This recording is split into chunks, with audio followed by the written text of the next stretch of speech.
जय जोहार। आदिवासी सांगी यूट्यूब चैनल में राव और मन के स्वागत करते हैं। आदिवासी सांगी यूट्यूब चैनल के सब्सक्राइब कर देगा और बेल आइकॉन की भी बजा देगा ताकि जितना भी नवा वीडियो मैं अपलोड करूँ ना से राव और मन तुरंत पूछ जाए।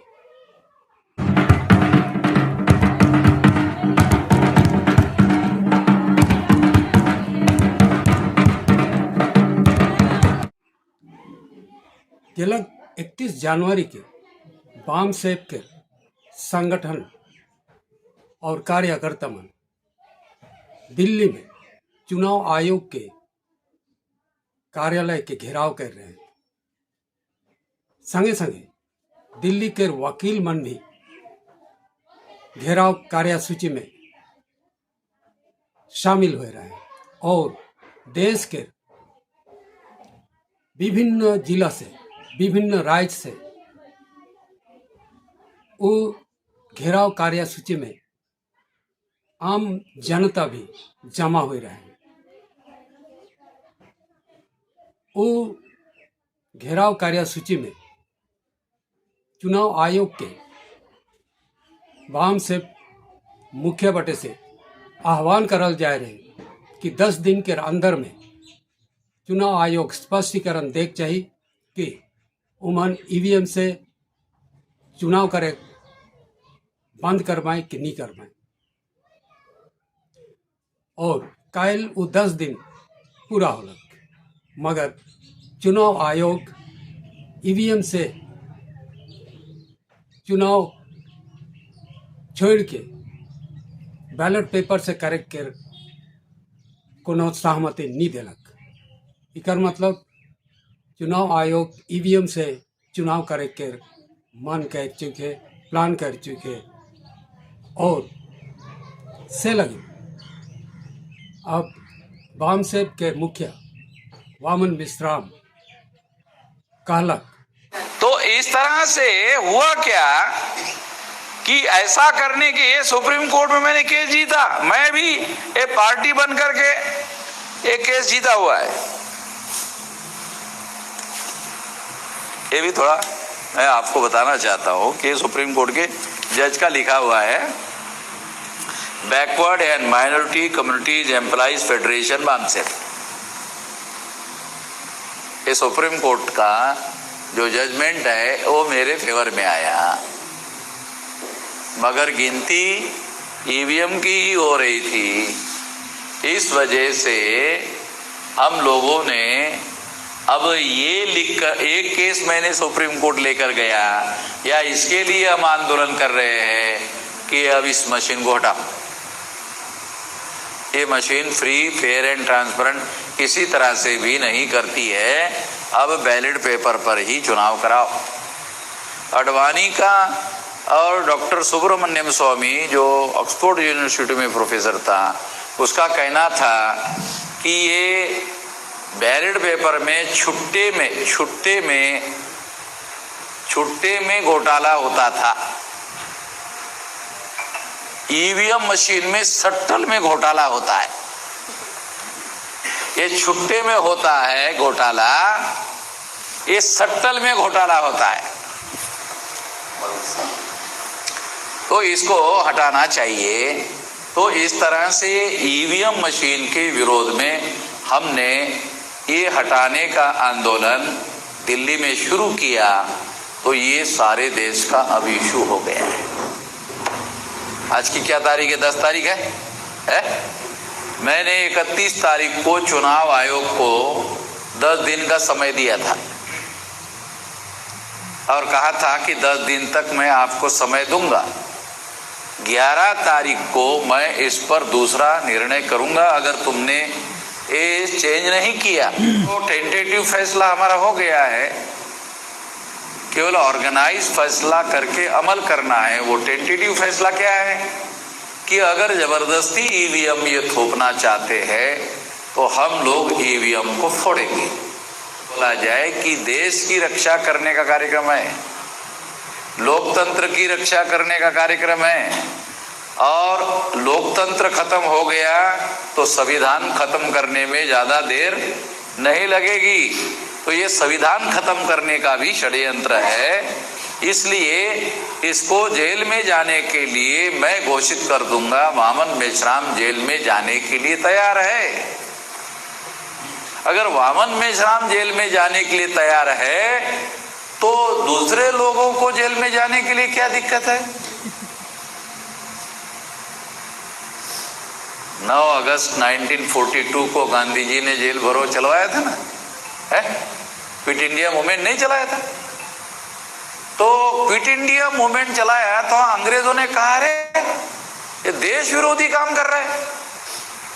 9 अगस्त 1942 को जिनको अंग्रेजों ने देश विरोधी कहा था, अब हमारी इस एक्शन को ब्राह्मण जो डीएनए के अनुसार विदेशी है वो कहेगा कि देश विरोधी काम कर रहे हैं।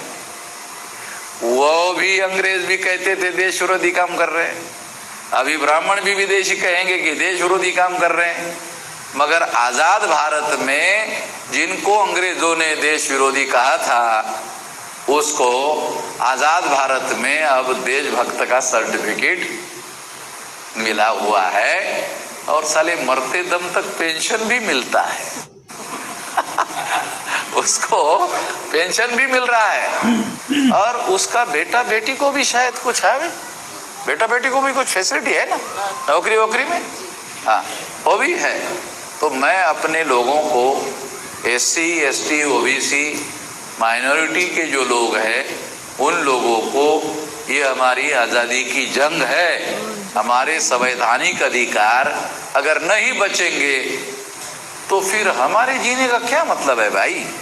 हम तो देश की रक्षा करने के लिए अगर लड़ाई लड़ते हैं और इसके लिए 15 लाख लोग मैदान में उतरते हैं तो क्या सरकार के पास इतने लोगों को अरेस्ट करने के लिए फोर्स है?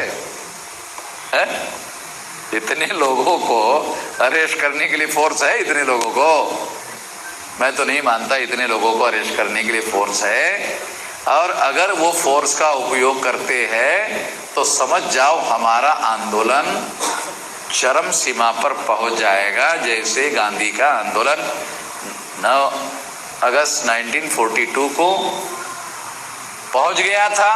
और उसके बाद अंग्रेजों ने ये मान लिया था कि अब हमको भारत छोड़कर जाना होगा। हम ब्राह्मणों को तो नहीं कहेंगे कि चले जाओ, क्योंकि वो हमको बोलेंगे भाई हम कहाँ जावे, तो वो हमको रिक्वेस्ट कर सकते हैं कि रही रहने दो, चलो हमें कोई इतराज नहीं है, रह सकते हो, मगर इंसान का पुत्र बनकर रह सकते हैं, ब्राह्मण का पुत्र बनकर नहीं रह सकते हो। क्योंकि जब तक ब्राह्मण रहेगा साला वर्ण व्यवस्था रहेगी, जब तक ब्राह्मण रहेगा जाति व्यवस्था रहेगी, जब तक जाति व्यवस्था रहेगी तब तक अस्पृश्यता रहेगी, आदिवासियों का सेग्रीगेशन रहेगा, महिलाओं की दास्ता रहेगी, तो ये सारा का सारा रहेगा। तो इसे हम लोगों को खत्म करना होगा और इसको खत्म करने के लिए हम लोगों के पास वो सारी शक्ति चाहिए। तो इस तरह से ये सारी शक्ति जन आंदोलन के द्वारा निर्माण होगी। तो हम लोग इसके बाद ये जो ईवीएम मशीन का मामला है, अभी आज का 10 दिन है, अभी कल हम लोग बैठ करके फैसला करेंगे कि इसका अब आगे करना क्या है। तो फोड़ने का तो फैसला हो गया है, केवल इसको अमल कैसे किया जाए, अमल करने का तरीका क्या हो सकता है, उसके बारे में हम अपना फैसला घोषित करेंगे और इस तरह से हम लोग आने वाले समय में इस पर अमल करेंगे। ये हमारे आज़ादी की जंग है। तो ये हमारे आज़ादी की जंग है, इसमें मैं आप सभी लोगों को अनुरोध करता हूँ कि इसमें जेल में जाने के लिए लोगों को तैयार रहना चाहिए। जो जेल में जाएगा उसको देशभक्त का सर्टिफिकेट मिलेगा। आप बोलेंगे कैसा? अरे हम ही देंगे भाई, और जब सरकार ही हमारी बन जाएंगी तो सर्टिफिकेट भी हम ही देंगे। तो ये आने वाले समय में ये होना तय है। इसलिए अब आने वाले समय में एक बड़ा आंदोलन होने जा रहा है। इस आंदोलन में आप लोगों को साथ सहयोग देने के लिए ज़्यादा से ज़्यादा लोगों तक ईवीएम के विरोध का मुद्दा आपको लेकर जाना है। हम लोग संविधान के दायरे में रहकर लड़ाई लड़ रहे हैं। हम पहले से उनको बोल रहे हैं कि ये आप गलत कर रहे हो, तो जो गलत करने वाला आदमी है उसको सारे शक्ति से रोकना होगा। सारे शक्ति से रोकना ही संवैधानिक काम है। जो गलत काम कर रहा है उसको सारी शक्ति से रोकना पड़ेगा। कि 10 दिन के उस समय बीत गलक, अब तो हमरे के आंदोलन में उतरे पड़े जरूरी है। और ये आंदोलन करे के लिए होले हमरे नवा से नियम मान बनाए हो।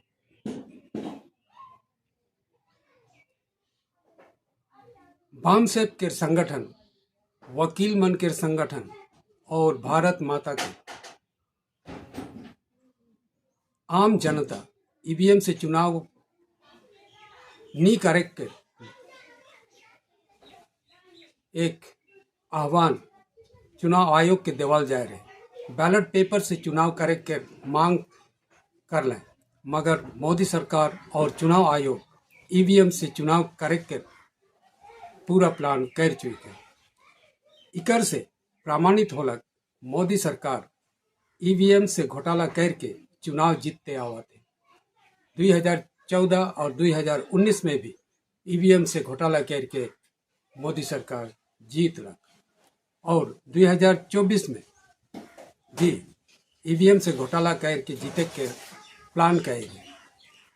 अब तो ईवीएम के विरोध में आंदोलन शुरू करे के आह्वान वाम सेप के नेता घोषणा कर चुकल। पूरा भारत में आंदोलन चले और ईवीएम के फोड़े के भी योजना करल जाए, उकर भी घोषणा करल जाए। राउर मन के ईवीएम के प्रति का प्रतिक्रिया है सके जरूर कमेंट में बताओ। जय जोहार।